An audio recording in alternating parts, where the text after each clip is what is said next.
Electric cell और battery की पहली वीडियो ऑलरेडी मैंने आप लोगों को प्रोवाइड कर दी है और उसे आप लोगों ने देखा भी होगा। नहीं होगा देखा है तो फिर कमेंट सेक्शन में जाइए और वहाँ पे उसकी लिंक जो है डिस्क्रिप्शन बॉक्स में गिवन है, वहाँ से आप उसकी जो है लिंक प्राप्त करके वहाँ से वीडियो देखिए।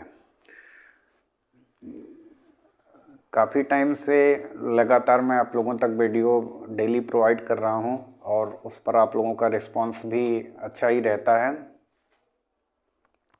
तो हम लोग लगातार एफर्ट कर रहे हैं कि आप लोगों का सिलेक्शन सुनिश्चित हो और लगातार नई जानकारियां मैं आप लोगों तक पहुंचा रहा हूं। तो आज की वीडियो जो है सेकेंडरी सेल पर है और उम्मीद है कि आप सभी लोग ज़रूर इसे पसंद करेंगे। तो चलिए देखते हैं सेकेंडरी सेल और उससे रिलेटेड महत्वपूर्ण तथ्य, क्वेश्चन पर भी डिस्कस करेंगे हम लोग और बाकी का जो काम होगा आप अपने कमेंट सेक्शन में दीजिएगा कि आपको इस वीडियो से क्या रिस्पांस मिला और आगे क्या चाहते हैं आप। तो चलिए, तो भाई ये लास्ट में हमने आप लोगों को पढ़ाया था। लास्ट में देखिए प्राथमिक सेल का ये लास्ट पॉइंट था, सिल्वर ऑक्साइड सेल। आज चलिए आगे बढ़ते हैं और थोड़ा सा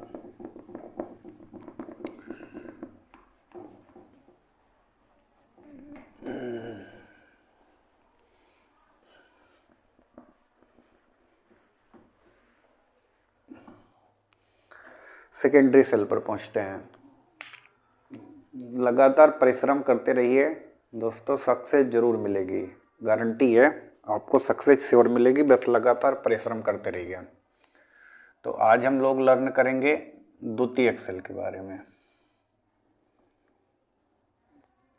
द्वितीयक सेल जैसे ही टॉपिक खत्म होगा मैं आप लोगों को इससे रिलेटेड क्वेश्चन भी कराऊंगा। यूपीपीसीएल TG2 में जितने भी क्वेश्चन आए हैं उन पर हम लोग जरूर चर्चा करेंगे। तो चलिए, द्वितीयक सेल। द्वितीयक सेल में सबसे पहले हम लोगों को पढ़ना है lead acid cell.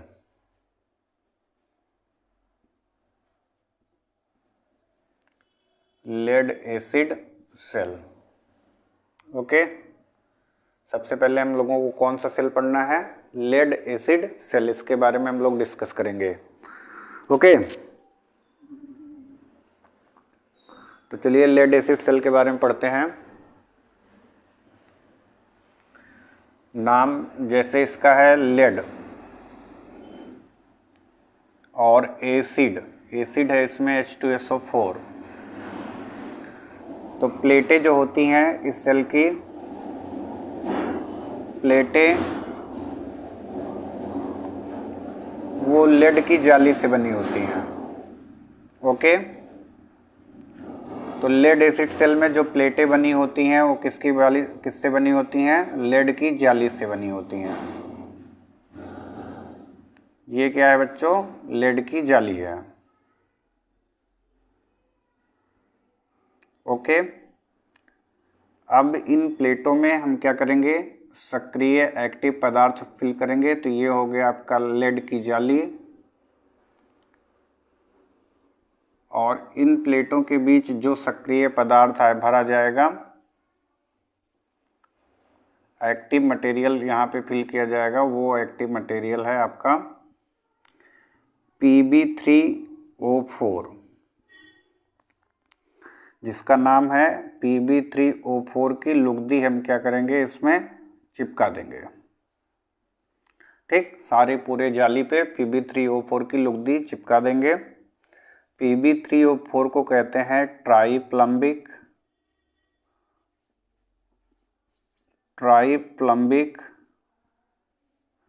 Tetroxide. Pb3O4 को क्या कहते हैं? ट्राइप्लम्बिक टेट्राऑक्साइड, ओके।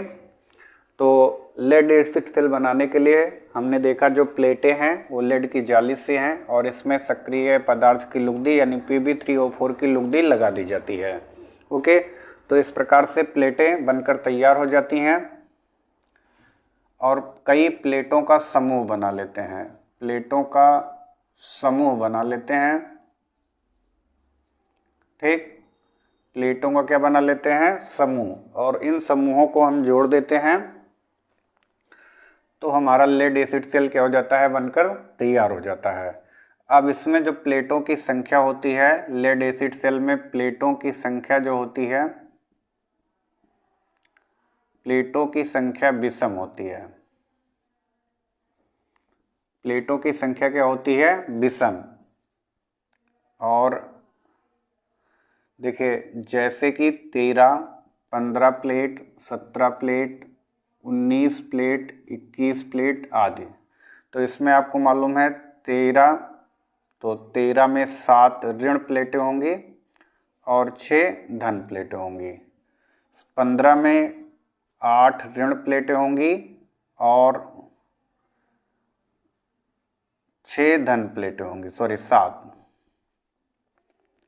ठीक, 7 धन प्लेटें और 8 ऋण प्लेटें। ऐसे 21 में 10 धन प्लेटें होंगी और 11 ऋण प्लेटें होंगी, यानी ऋण प्लेटों की संख्या एक ज़्यादा रहेगी।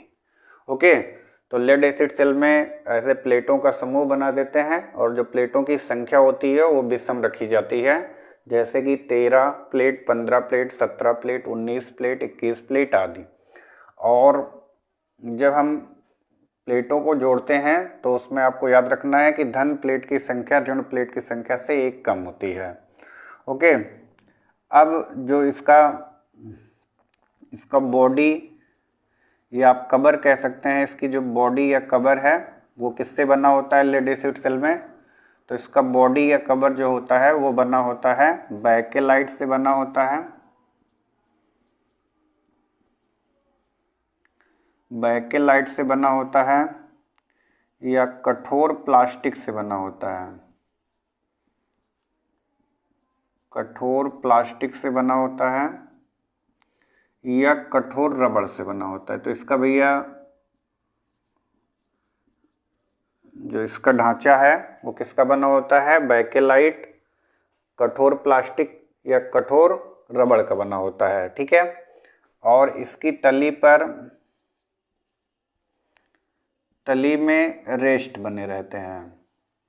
रेस्ट मतलब तली पर ऐसे छोटे से सांचे बना दिए जाएंगे, सांचे, ताकि प्लेटें जब आएँ, देखिए जब हम इसका ये मान लीजिए होगी इसका बॉडी, इसकी बॉडी हो गई और इसकी तली पर हम क्या बनाएंगे, रेस्ट बनाएंगे, गुटके बनाएंगे।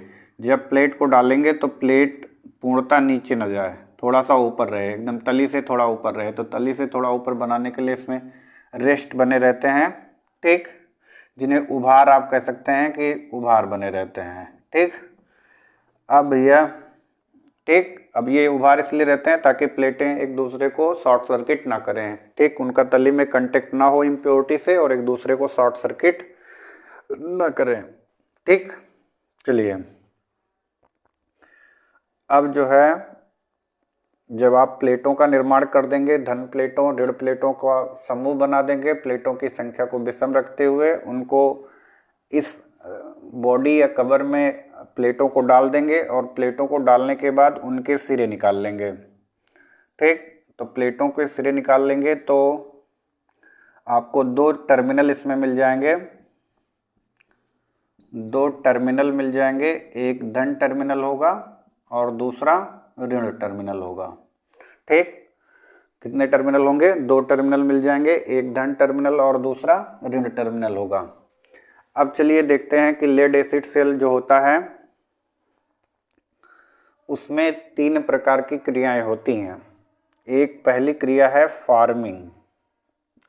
फार्मिंग पर अभी हम लोग चर्चा करते हैं, फार्मिंग क्या होता है। दूसरी क्रिया है फार्मिंग, पहली क्रिया होगी। दूसरी क्रिया है चार्जिंग, ठीक, दूसरी क्रिया क्या है, लेड एसिड सेल में होने वाली चार्जिंग। और तीसरी क्रिया है डिस्चार्जिंग। तो लेड एसिड सेल में 3 रासायनिक क्रियाएं होंगी, चार्जिंग, फॉर्मिंग और डिस्चार्जिंग। इसके बारे में हम लोग चर्चा करेंगे, ठीक। तो चलिए आ जाइए देखते हैं लेड एसिड सेल में फार्मिंग क्रिया को।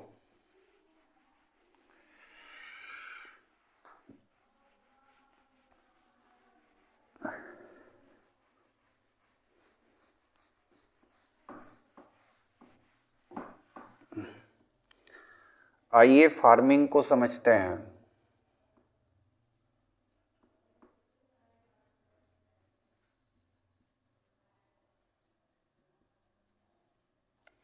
ओके, फार्मिंग क्या है? तो अभी हमने आपको बताया कि लेड एसिड सेल में ये इसका आवरण हो गया, कवर, और इसमें आप क्या करते हैं, प्लेटों को फिल कर देते हैं, नीचे तली पर उभार रहता है, यानी कि रेस्ट बने रहते हैं। इसी रेस्ट पर आपकी प्लेटें क्या होती हैं, स्थिर रहती हैं। ओके, इसी रेस्ट पर प्लेटें क्या रहती हैं, एकत्रित रहती हैं, और इसमें पानी डालने के लिए ढक्कन लगे होते हैं कि जिसकी सहायता से आप क्या कर सकें, इलेक्ट्रोलाइट को डाल सकें। ठीक, जिसकी सहायता से आप अंदर इलेक्ट्रोलाइट को इसमें डाल सकें। तो ये हो गई प्लेटें। एक मान लीजिए ये प्लेटों का समूह है धन टर्मिनल, और एक ये ऋण प्लेटों का समूह है ऋण टर्मिनल, और बीच में पानी डालने के लिए क्या बना हुआ है, ढक्कन बना हुआ है। ठीक, ये ऋण प्लेटों का समूह है,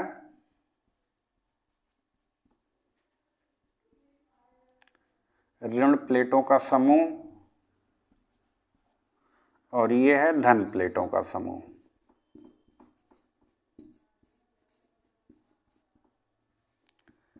धन प्लेटों का समूह। ठीक, अब इसमें जो इलेक्ट्रोलाइट भरा जाता है, इस सेल में जो इलेक्ट्रोलाइट भरा जाता है,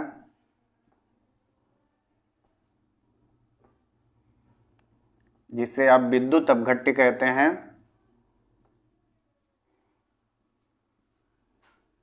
विद्युत अपघट्य के बारे में कल हमने आपसे चर्चा किया था पहली वाली वीडियो में, तो आप जरूर देख के आइए इलेक्ट्रोलाइट क्या होता है।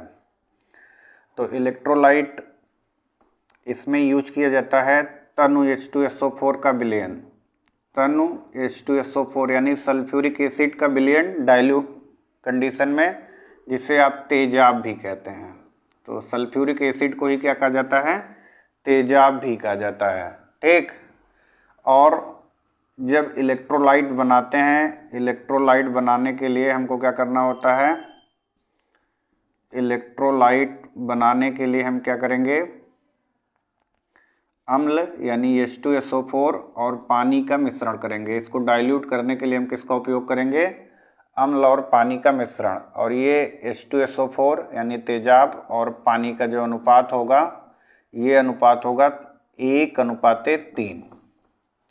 ठीक, 1:3 के। जैसे मान लीजिए आपको 100 लीटर का मिश्रण बनाना है, 100 लीटर तेजाब बनाना है, बैटरी में इलेक्ट्रोलाइट बनाना है, तो आपको 75 लीटर जो है पानी का उपयोग करना होगा, और 25 लीटर H2SO4 यूज करना होगा।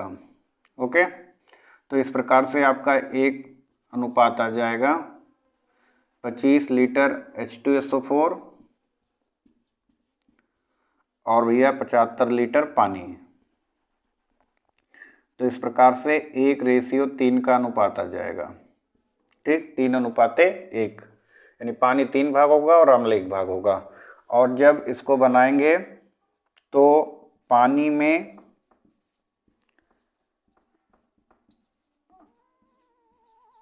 अम्ल को धीरे धीरे मिलाएंगे। ठीक, धीरे धीरे मिलाएंगे ताकि जो है अत्यधिक मात्रा में ऊष्मा उत्पन्न ना हो और किसी प्रकार की कोई हानि ना हो। तो इस प्रकार से हम इलेक्ट्रोलाइट तैयार करेंगे। ठीक, इलेक्ट्रोलाइट जब हम तैयार कर लेंगे, इलेक्ट्रोलाइट बना लेंगे, तो इस ढक्कन की सहायता से इलेक्ट्रोलाइट को सेल में डालेंगे। इस ढक्कन की सहायता से इलेक्ट्रोलाइट को क्या करेंगे, सेल में डालेंगे, और धीरे धीरे इलेक्ट्रोलाइट जो है इतना डालेंगे कि वो प्लेटों को पूरी तरीके से क्या कर ले, कवर कर ले। ठीक, यानी प्लेटें पूरी तरीके से डूब जाएं। ठीक, हम सेल में पूरी तरीके से इलेक्ट्रोलाइट को भर देंगे। ठीक, सेल में पूरी तरीके से हम इलेक्ट्रोलाइट को भर देंगे, ओके, और इलेक्ट्रोलाइट कैसे बनाया है इस विधि को हमने आपको बता दिया। अब जब हमारी प्लेटें किसकी बनी थी, प्लेटें अभी हमने आपको बताया कि प्लेटें लेड की जाली थी, प्लेटें थी जो लेड की जाली थी, और इन जाली में आपने क्या फिल किया था, प्लेटें लेड की जाली थी और इन जाली में आपने फिल किया था Pb3O4 की लुगदी। क्या फिल किया था, Pb3O4 की लुगदी। तो यही लुगदी जो है वो प्लेटों से क्रिया करेगी और इस क्रिया को हम क्या कहेंगे, फॉर्मिंग। तो चलिए फार्मिंग में देखते हैं होता क्या है। फार्मिंग में होता क्या है, फार्मिंग में जो प्लेटों की लुगदी है Pb3O4 वो यह क्रिया करने वाली है एसिड से H2SO4 से, ठीक। और इस क्रिया के दौरान जो प्रोडक्ट बनेगा वो होगा PbO2 धन PbSO4, ठीक, और धन 2H2O, ठीक। इस तरीके से इसमें एक रासायनिक क्रिया होगी और इस रासायनिक क्रिया के बाद दोनों ही प्लेटें, ठीक, दोनों ही प्लेटें किस में बदल जाएंगी, दोनों ही प्लेटें जो हैं वो बदल जाएंगी PbSO4 में, यानी लेड सल्फेट में बदल जाएंगी। तो ये फार्मिंग क्रिया कितनी देर तक चलती है, 10 से 12 घंटे तक चलती है। कितनी देर तक चलती है, 10 से 12 घंटे तक चलती है फार्मिंग क्रिया। जब फार्मिंग प्रक्रिया पूरी हो जाती है तब हम सेल को डीसी सप्लाई से जोड़कर चार्ज करते हैं। तो फार्मिंग का मतलब है कि जो सेल में सक्रिय पदार्थ है Pb3O4 और जो आपने लेड इसमें अग्नि H2SO4 एसिड डाला है, इलेक्ट्रोलाइट डाला है, दोनों के बीच होने वाली क्रिया को हम क्या कहते हैं, फार्मिंग कहते हैं। इलेक्ट्रोलाइट का निर्माण कैसे किया है ये आप बिल्कुल समझ गए होंगे। तो चलिए आगे बढ़ते हैं, दूसरी क्रिया के बारे में समझते हैं कि दूसरी क्रिया क्या है।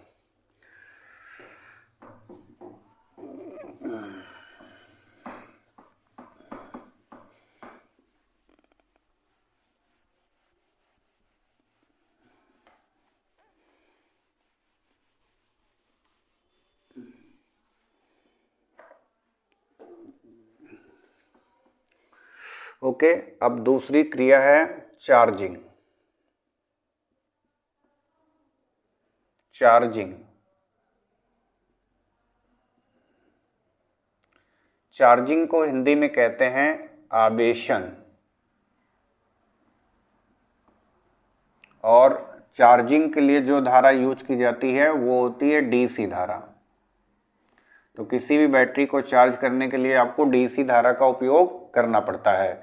यदि डीसी धारा नहीं है, एसी सप्लाई है, तो एसी सप्लाई को आप चार्जर की सहायता से, चार्जर में कन्वर्टर लगा होता है जो एसी को डीसी में बदलता है। चार्जर में कन्वर्टर लगा होता है जो एसी को डीसी में बदल देता है। इस प्रकार चार्जर डीसी की सहायता से बैटरी को क्या करता है, चार्ज करता है। तो जनरली सभी लोग मोबाइल यूज करते हैं और मोबाइल को चार्ज करने के लिए चार्जर का उपयोग करते हैं, क्योंकि हमारे घर पर सप्लाई एसी है। इस एसी सप्लाई को चार्जर में लगा हुआ रेक्टिफायर डीसी में बदल देता है और उसी की सहायता से आपकी बैटरी चार्ज हो जाती है, ठीक है। तो हम चार्जिंग करेंगे लेड एसिड सेल की। किसकी चार्जिंग हो रही है, लेड एसिड सेल की। लेड एसिड सेल की चार्जिंग हो रही है। अब लेड एसिड सेल की चार्जिंग होगी तब देखिए क्या होगा।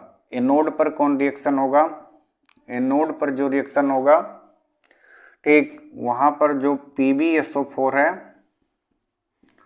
वो धन 2OH माइनस से रिएक्ट करेगा, ठीक। OH माइनस कहाँ आ गया, तो OH माइनस आ गया भैया जल, जल का अपघटन है H2O H प्लस धन OH माइनस, ठीक। ऑलरेडी जल मिला हुआ है, 3 भाग जल है, तो उसके अपघटन से आया OH minus is equal to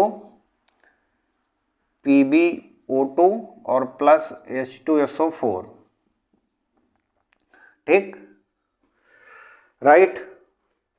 cathode पर जो रिएक्शन हुई कैथोड पर वो है, कैथोड भी PbSO4 का था, धन 2H प्लस, तो ये किस में कन्वर्ट हो गया, Pb में और प्लस H2SO4 में। अब यहाँ पे नोटेड पॉइंट आपका है, नोटेड पॉइंट जो एग्जाम के लिए बहुत ही ज़रूरी है वो है चार्जिंग पर एनोड किसका होगा। जब सेल चार्ज हो जाएगा तो एनोड किसका होगा, तो आपका उत्तर है भैया एनोड होगा PbO2 का, लेड ऑक्साइड का। किसका होगा, लेड ऑक्साइड का। ओके, कैथोड किसका होगा,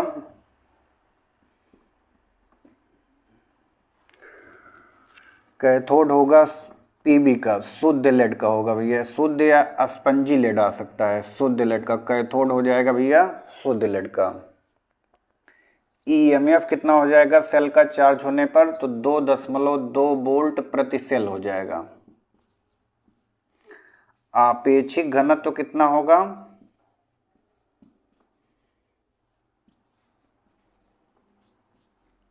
आपेक्षिक घनत्व होगा चार्ज होने के बाद 1280 या 1.28, ठीक, राइट।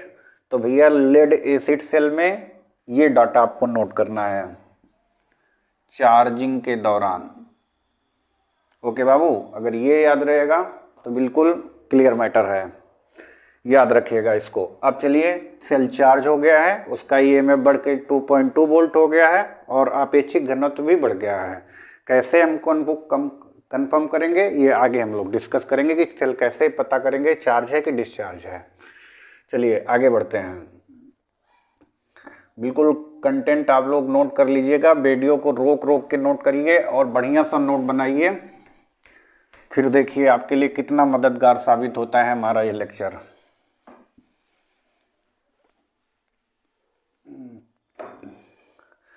आइए अब देखते हैं डिस्चार्जिंग। सेल हो गया है चार्ज, अब हम इसको करेंगे डिस्चार्ज। डिस्चार्ज करने के लिए आपको लोड से कनेक्ट करना होगा। ओके, लोड का मतलब होगा जो भी विद्युत ऊर्जा का खपत करने वाली युक्ति है उसको हम लोग क्या बोलते हैं, लोड बोलते हैं, ठीक है। तो चलिए अब हम देखते हैं कि सेल को डिस्चार्ज करेंगे तो फिर कौन सी रिएक्शन होगी और उस दौरान क्या प्रोडक्ट बनेंगे, सेल का EMF कितना होगा और उसका आपेक्षिक घनत्व कितना होगा। तो डिस्चार्जिंग होगी एनोड पे। एनोड भैया किसका बन चुका था, PbO2 का था। एनोड किसका था चार्ज होने के बाद, PbO2 का था, और ये अब रिएक्ट करेगा H2SO4 और धन 2H प्लस, इसके साथ इसकी रिएक्शन होगी, और जब इसके साथ इसकी रिएक्शन होगी तो क्या बन जाएगा, PbSO4, ठीक, PbSO4 और धन 2H2O। कैथोड पर क्या रिएक्शन होगी, कैथोड Pb का था, ये H2SO4 के साथ इसकी रिएक्शन है और 2OH माइनस, तो ये हो जाएगा PbSO4 और धन 2H2O, राइट। तो नोटेड पॉइंट अब इसका देखिए, नोटेड पॉइंट एनोड भैया डिस्चार्ज होने पे किसका है, PbSO4 का। कैथोड किसका है, कैथोड भी किसका है, PbSO4 का। EMF डिस्चार्ज होने के बाद कितना हो जाता है लेड एसिड सेल का, 1.8 वोल्ट, ठीक, प्रति सेल, ठीक, 1.8 वोल्ट पर सेल हो जाता है। और आपेक्षिक घनत्व तो घट के रह जाता है इसका,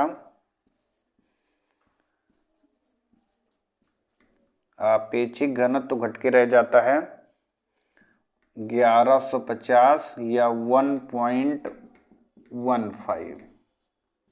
ओके, तो ये है लेड एसिड सेल की चार्जिंग डिस्चार्जिंग और फिर अंतिम रिएक्शन आप इसे कह सकते हैं रीचार्जिंग। तो रीचार्जिंग भैया चार्जिंग के ही समान है, चार्जिंग के ही समान है ये। तो इसके बारे में हमको बहुत ज़्यादा लर्न करने की ज़रूरत है नहीं, क्योंकि हमने ऑलरेडी चार्जिंग को पढ़ लिया है। ठीक, तो ये था लेड एसिड सेल में होने वाली रासायनिक क्रियाएं, उसकी संरचना और उसके बारे में महत्वपूर्ण जानकारी। आगे की वीडियो में फिर हम लोग डिस्कस करेंगे निकिल आयरन सेल के बारे में, जो दूसरा महत्वपूर्ण सेकेंडरी सेल है। ठीक, और फिर आगे हम सेल के चार्ज अवस्था की जांच करेंगे हाइड्रोमीटर और high rate discharge test cell के द्वारा, सेलों के कॉम्बिनेशन को देखेंगे। उम्मीद है कि आप लोगों को भैया हमारा कंटेंट समझ में आया होगा। अगर समझ में आया तो लाइक का बटन जरूर दबा दीजिए और चैनल को सब्सक्राइब करिए। ओके, धन्यवाद, जय हिंद।